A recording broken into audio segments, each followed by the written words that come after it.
adding air pressure, finding unbelievable results. Probably the whole world had that before the flood.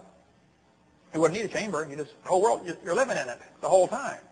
In India, they're treating leprosy with hyperbaric oxygen. Here's a kid being treated for cerebral palsy with a hyperbaric oxygen hood.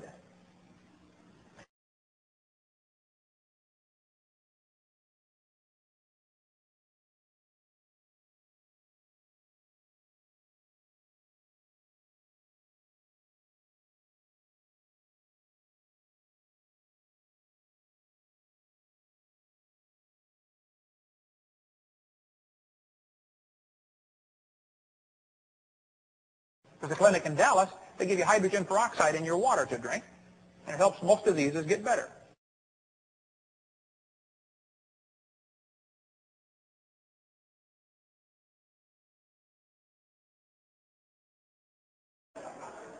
Dr. Kimori in Japan started raising tomato plants with a special filter that filtered out UV light.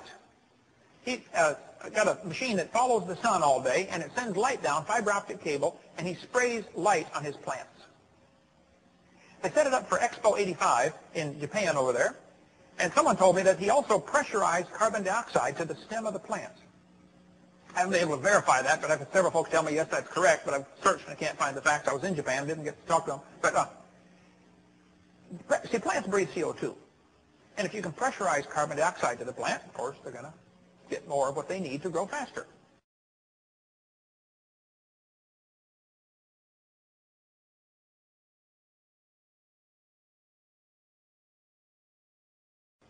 They expected Dr. Kimori's tomato plant might produce 10,000 tomatoes. It kept growing and growing and growing under this special light, got to be 40 feet tall.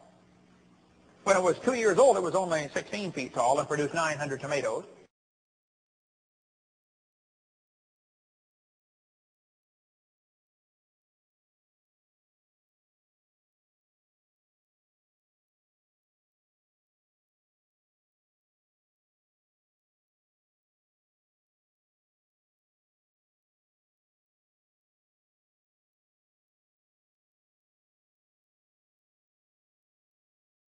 I was debating a woman, Eugenia Scott.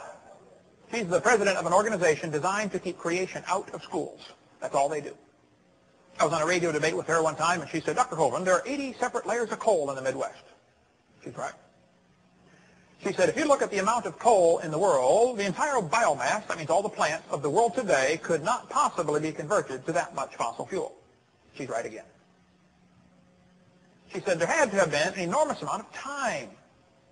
Right there is where she's wrong. See, she's assuming the world today is like it was before the flood, and that's a common mistake people make.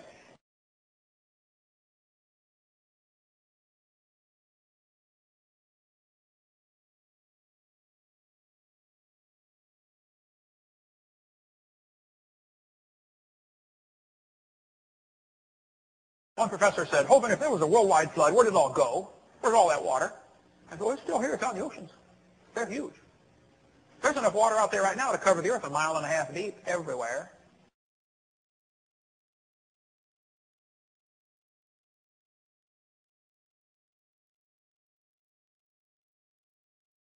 But this canopy of water over the earth would block out UV light. It would block out X-rays. See, the sun puts off a lot of stuff besides light.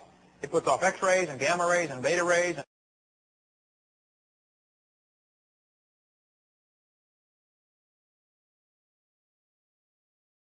X-rays particularly are dangerous.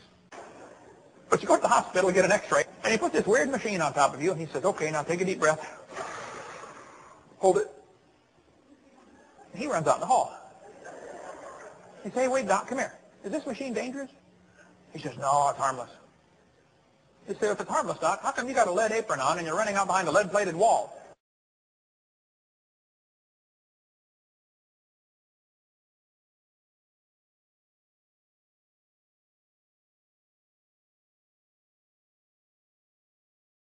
The sun is X-raying us every day of our life, except on cloudy days, because water stops X-rays.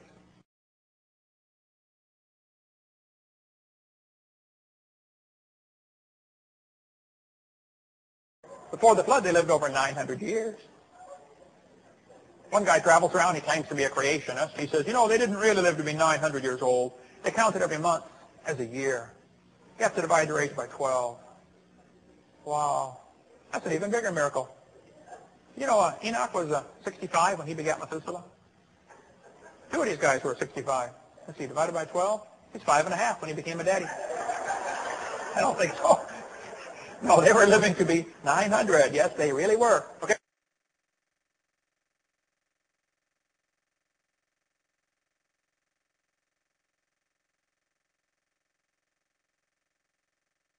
Were there really giants on the earth over 10 feet tall? The Bible says there were giants in the earth in those days. I think it says that because there were giants in the earth in those days.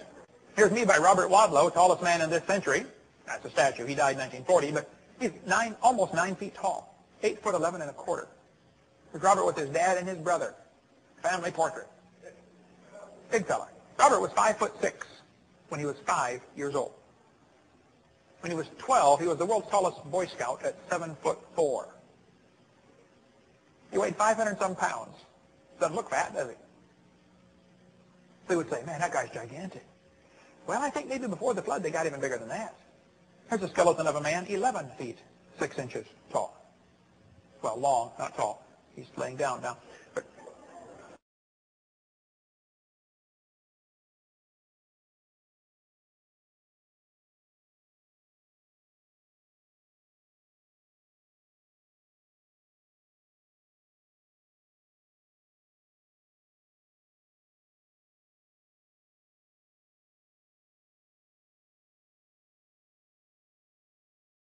But I bet you didn't hear about the skeleton found in Indiana back in 1879.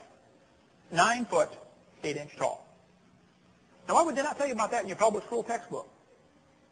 Could it be that somebody wants you to believe a theory which says, man used to be itty-bitty and we're getting bigger and better, and, you know, this kind of evidence kind of upsets the theory, so we'll just kind of ignore that?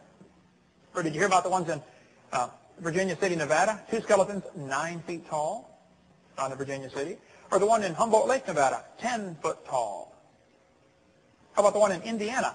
They found 8 giants ranging from 8 to 9 feet long wearing heavy copper armor. Through the bungling of the diggers and the disinterest of the museum establishment, the discoveries were scattered and lost. Why would the museum not be interested in 8 and 9 foot tall skeletons?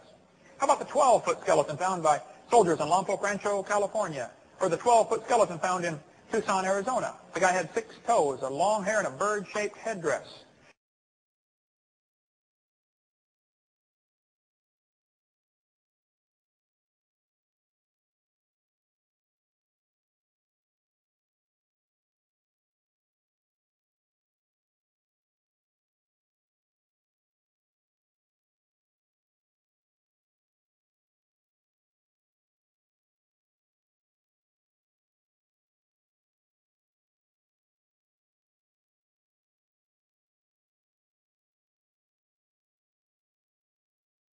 The Smithsonian, believe it or not, has been responsible for hiding lots of these discoveries.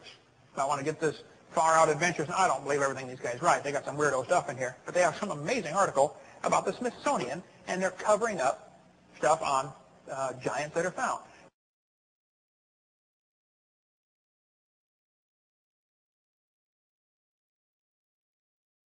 There's one in a giant skull on display right now in Nevada.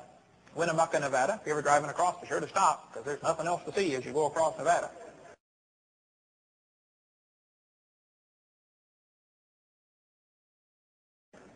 This is a normal human thumb bone right here. Underneath is a giant human thumb bone. This comes from Mount Ararat in Turkey. The government of Turkey claims they have found the grave of Noah. The skeleton was 12 feet tall.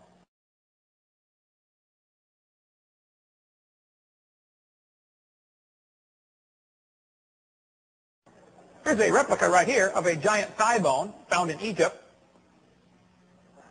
The guy would have been close to 12.5 feet tall. If you ever meet a guy who's got one of these, you call him Sir.